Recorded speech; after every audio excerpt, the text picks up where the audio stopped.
5 additional coffins found at 1921 Tulsa Massacre search site. CNN, crews searching an excavation site at Oaklawn Cemetery for the remains of those killed in the 1921 Tulsa Race Massacre found 5 coffins on Thursday afternoon. This brings the total amount of coffins found at the mass grave feature to 20 thus far, according to the city of Tulsa, after conducting the majority of the groundwork this week. The formal exhumation process is expected to start on Monday, June 7, the city said in a statement.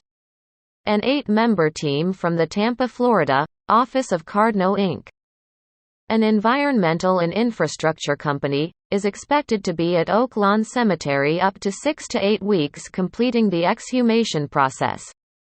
This is going to be a longer process. So we're just at the very beginning of that stage, said Carrie Stackelbeck, the Oklahoma State archaeologist, in a video update posted to Facebook. The analytical component of this is actually going to take a fair bit longer for us to start getting some of those answers with regard to the individuals that are contained within these coffins. Oaklawn Cemetery will serve as a temporary burial site for any remains found. And a public oversight committee will make recommendations for a permanent burial and memorial location for any 1921 Tulsa Race Massacre victims identified during this process. Experts led in part by the Oklahoma Archaeological Survey began mapping and prepping the site on Tuesday near the headstones of massacre victims Eddie Lockard and Reuben Everett, though ground-penetrating radar identified 12 coffins. A funeral home ledger suggests there may be 18 bodies in the area.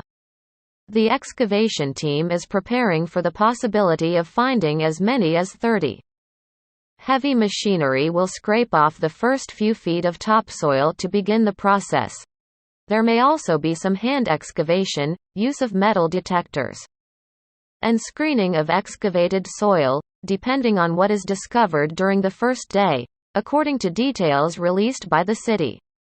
At the same time, other research team members will be working to set up on-site workstations for artifact processing and laboratory analyses.